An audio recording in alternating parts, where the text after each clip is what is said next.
Alright, so this is a post-con vlog. Steel City Con. Steel City Comic-Con, actually. No, it's just Steel City Comic and Toy Convention, actually. I don't know if that was really what they named it. Steel City Con. On the internet, it's called Steel City Comic-Con. Which we need to go to steelcitycomiccon.com because I am now the headline picture on it. So we just got done going to the costume contest. As you can tell, this isn't her normal 5 o'clock shadow. This is her and her Athena cosplay. And I can't drive in it very easily. Yeah, boot plate doesn't work that well. And we were in the top 12, I guess is what they did. They did top 10, didn't they? They said 10, and then they ended up having 12 people come up there. But that may have been because they counted the maxes as like 4, I don't know. Either way, they did the top 12. And it was us, there was, and I have the video, so I'm going to upload the whole video so you guys can check that out and see who won and whatnot. But there was a Angel of Death from Hellboy 2 movie. Let's see, who else? There was an Alien Ripley. There was a really good Lady Thor and Lady Loki that we were disappointed didn't win. We were surprised by their choices. There were a lot of really good costumes there. Yeah. So we even said we weren't going to be disappointed if I didn't make top 10. Because there were 84 people in my category. And so we picked out who we thought were going to be in the top 10. We made it into the top 10. We were surprised by some of the choices. Some of our favorites didn't get in there. But to summarize again, there was also a tribal Aquaman. There was a group of 4 from Mad Max. Yeah. There was a Drive Elvira that was hilarious. Yeah. I bumped her fake boobs with my O2 kit, and she said, "Watch my tit" on the stage, which made me laugh. There was a Star-Lord, which was pretty good. He looks really good. Did we say Alien and Ripley? Yep. Alien and Ripley. And some Viking guy from some movie that's obscure that I can't remember what it is. He just said it was an obscure Disney non-villain. So. Yeah, semi-villain or something like that. But either way, the Angel was very impressive, and they ended up getting one of the finalists, which was good. There was 3 grand prize winners.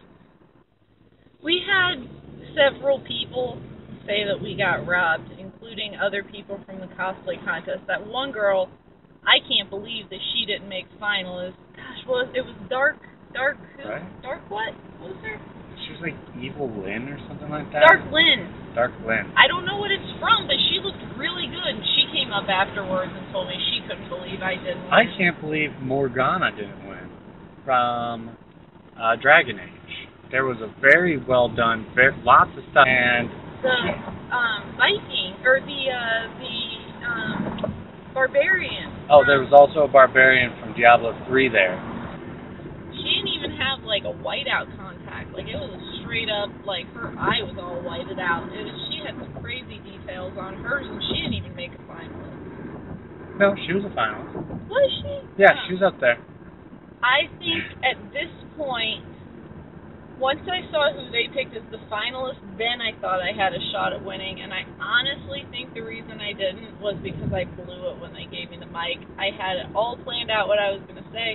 Obviously, we videoed the entire process, and we sat there and spent all kinds of time talking about it and blogging about it, and as soon as they handed me the mic, I went totally stupid and couldn't explain anything on the costume.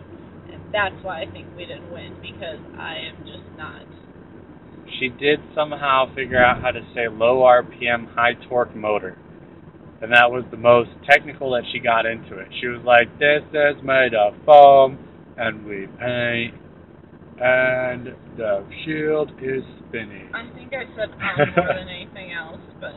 It was a little bit of stage fright. I don't really get stage fright, though. I spent a lot of semesters teaching and lecturing, and I am very comfortable giving presentations in front of people.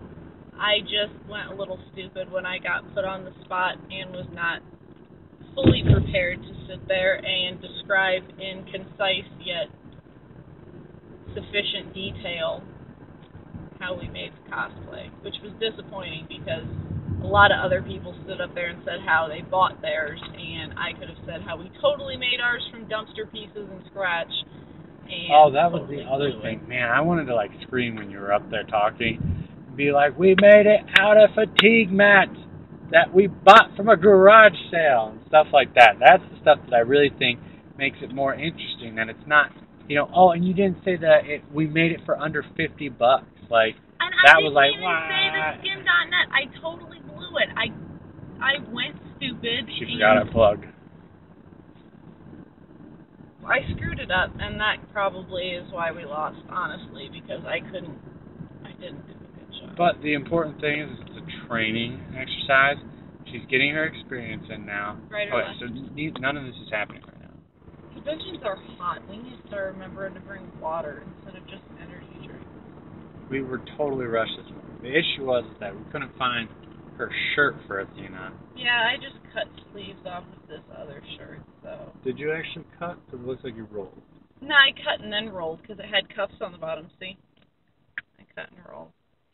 Whatever, this was a super cheap clearance Walmart shirt that I'm actually not sure I've ever worn before, so whatever. So at least we got some wear out of it. And, yeah, so, You didn't find safety pins either. I sewed the top of my corset to it this morning, see? We had to, we're still starting. Skim.net is fresh. This is the first actual, I'd say, professional grade cosplay we did. And even now, like, obviously, looking back on it, there's so much we could have done better. And the great thing about going to these conventions is that you meet a lot of people there. And they give you a lot of great ideas of how to approach things and make them a lot better. And I don't know. And you get a lot of contacts. Hopefully, we met a guy there that had some good input on how to make helmets. That might be something interesting. Learned about a new program to do some stuff. So we'll have to kind of see how that kind of goes. That wet sand thing is exactly what we're going to need for Baymax, but I just have no idea how heavy that's going to be. Yeah. I'm really excited to start on next projects and retire Athena because every time we wear her, she breaks down a little more. Yeah, she's a little rough. Yeah. She really could have. We're planning on taking her to C2E2 in 2 weeks, and I think after that we're going to retire her. I don't know that any of the armor or anything will be sellable besides the shield, honestly.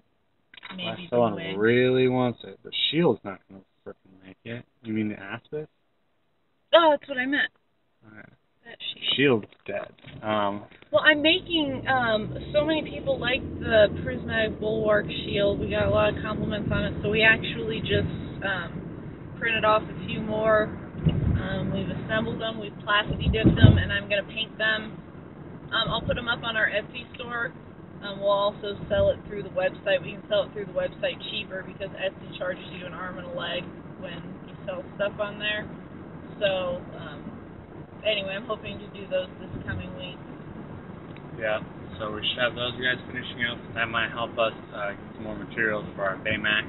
Steel City Con. We didn't do anything else besides the costume contest. Yeah, we got there and it closed down as soon as we got out of the contest. Hannah did her Claire Redfield, which we thought ended up being a really good thing because two of the judges were like big zombie people. One of them had like some Night of the Living Dead museum, and another one was the one who organizes some zombie walk every year.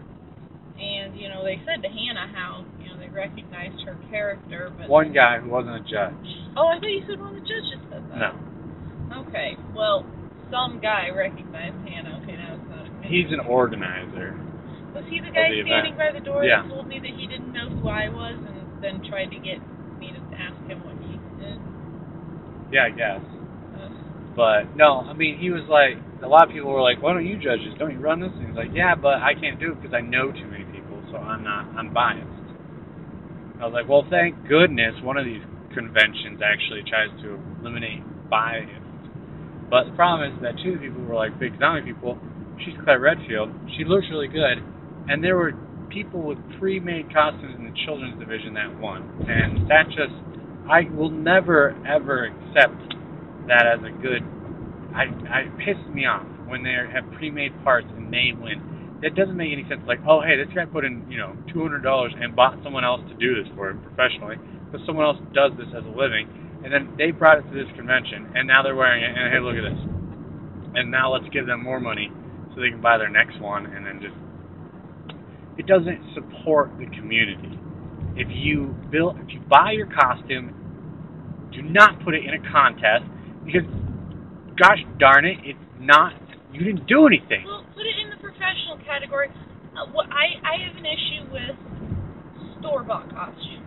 Now, if you're buying it off of Etsy from somebody who wants to manufacture these things and handcraft them, that's one thing. But still, you need to acknowledge that, you're not the creator of it, and put it in the professional category if it's made by a professional.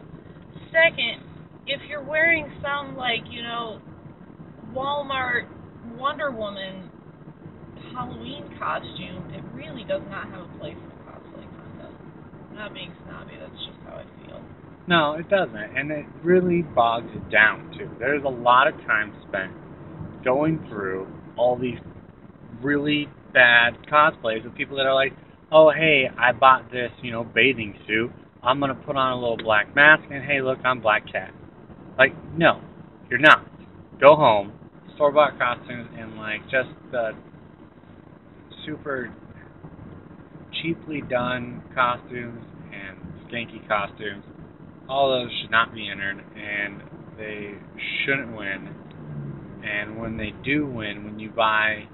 See, the difference is that's a store-bought costume. These people bought their costume offline from someone that does this professionally, which I'm okay with if they have a professional bracket.